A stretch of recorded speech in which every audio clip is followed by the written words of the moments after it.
In the Bible, it tells you to forgive. But just because you forgive someone for something doesn't mean you should say that they don't deserve to be punished. A lot of people don't understand that. If somebody killed your family and they were on death row, would you say, I forgive this person, please release them? You see what I mean? And so it is the same in this case. Now, there are people, the opposition will say, take down your videos and we'll stop doing this. Take your drugs and we'll stop doing this. Is that right? No. Any demand that they make for them to stop doing injustice is wrong. That's like the mafia, is breaking windows in your store every day. And they say, you know what, just pay $1,000 a month and we'll stop doing this. We know how you feel. Obviously, they don't know how you feel, or else they wouldn't be doing the crime in the first place. It's wrong for them to do it in the first place, and it's wrong for them to make these illogical and illegal demands in the first place. Even with an oppressive white power structure with international Talmudic Jews behind it. The system does not give, an oppressive system did not give them the legislation and the legal pretense to make those demands of me. But yet, they think it is not even fair, but okay. They think it is okay for them to make those unreasonable demands of me. Don't you see how that works?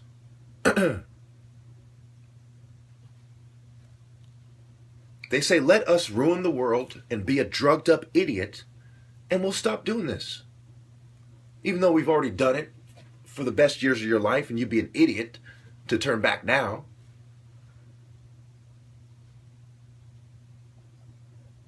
And even if it was 15 years ago, you'd still be an idiot to give up your human dignity, your humanity, and your freedom of speech, just so some bullies will leave you alone.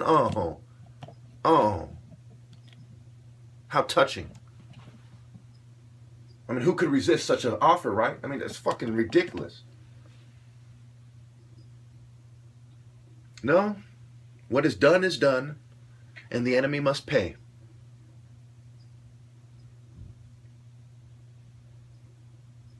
It's the difference between me and the masses of dumbed down sheep who I read Romans 12 or Romans 13, whatever it is, who take it out of context.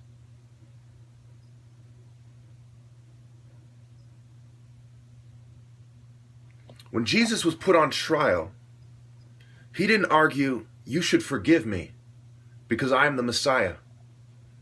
He said, I did not break the law.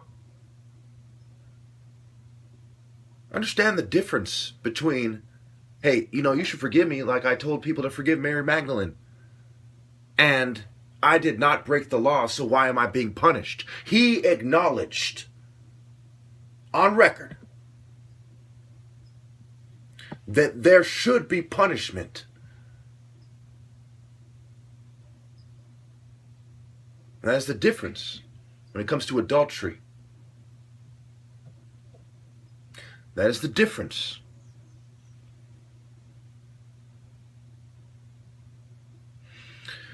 He wanted people to punish people fairly. He didn't say, well, it's no big deal, don't stone her. He said, he without sin cast the first stone, which means they had sins that they weren't being punished for. Just like our legal system, just like mental health and the police and the political opposition, they were hypocrites. They wanted to punish somebody when they were guilty of things themselves. Just because they know how to get away with it, maybe because they're cops, maybe because they're popular in the village and she's kind of an outcast, don't know.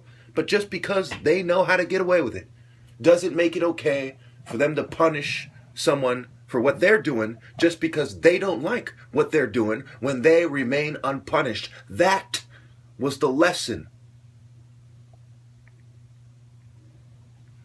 And need I remind you that adultery pales in comparison to sterilization and causing cognitive damage.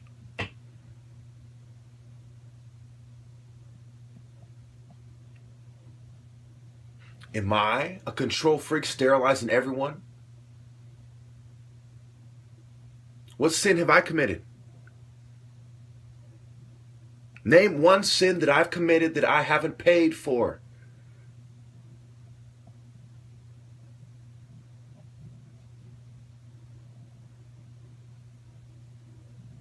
The gravest sin I've ever committed was actually committed against me. As mental health and the society disenfranchised me and kept me from being able to support a family. It convinced me that my child, and I'm still convinced of this as a matter of fact, would have been treated the same way as I do because of their lack of understanding human behavior and basic morality. Because of their eugenic policies in psychiatry, because of their social biology and its connection to biological psychiatry.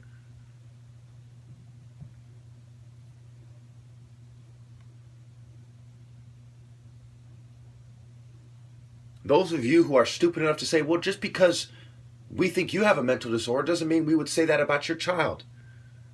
Please. With everything considered, it's almost guaranteed. That's how the system works. It's broken, and that's the output of it.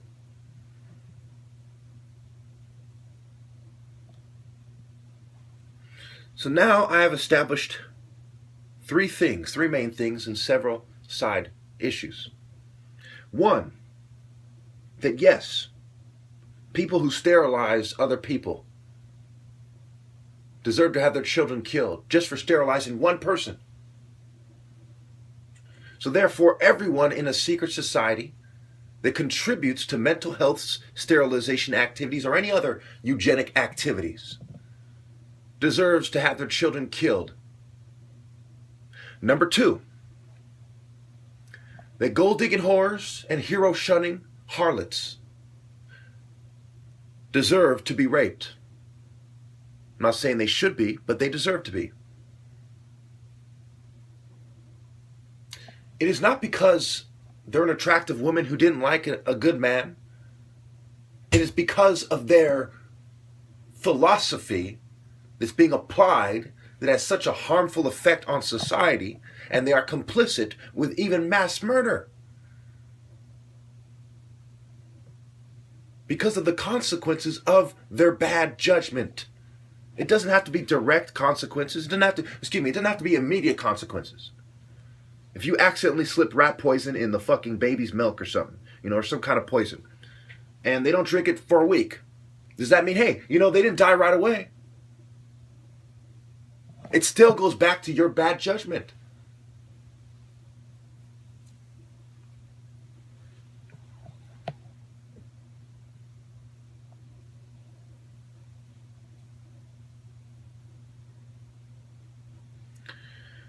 Ironically, I'm suffering some minor cognitive damage, cognitive impairment, so I kind of lost what number 3 was, but I'm going to throw this out there.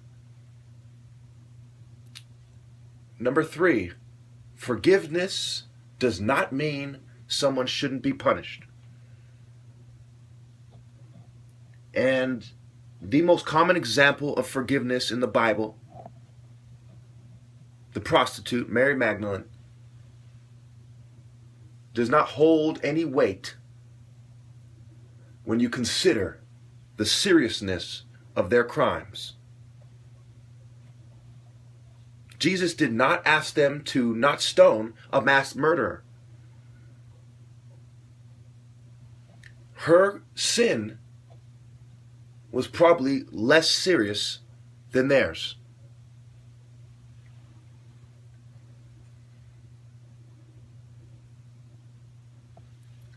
They had not yet turned to Christ. They had not sought forgiveness for their sins. The only way to be contrite is to seek to make your sin right. That's how you get forgiven. You don't just say, you know what? I did all those horrible things to this person. Just forgive me, God, so I can keep doing them to the next man. No. You try to make it right with that person.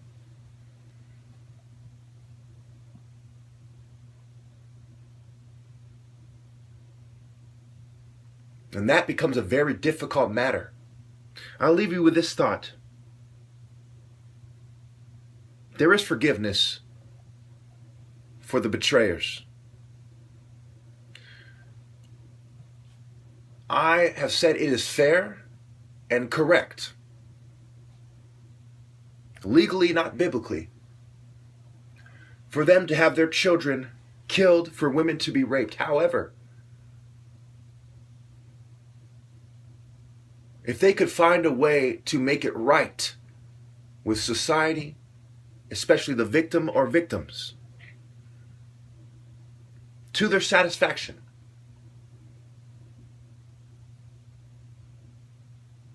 then I say this with a lot of hesitation, then their children should be spared. If those gold-digging whores turn to God and find a way to make it right with society, or at least make a great effort that makes sense, then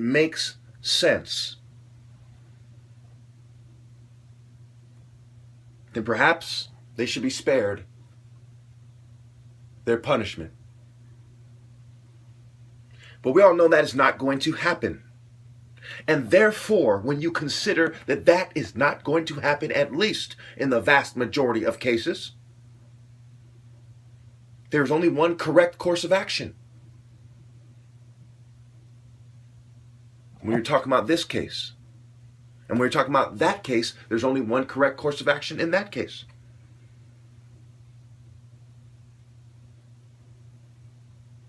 Part of the root cause is gold-digging whores using their pussy power and making mass murdering trash feel good about what they're doing.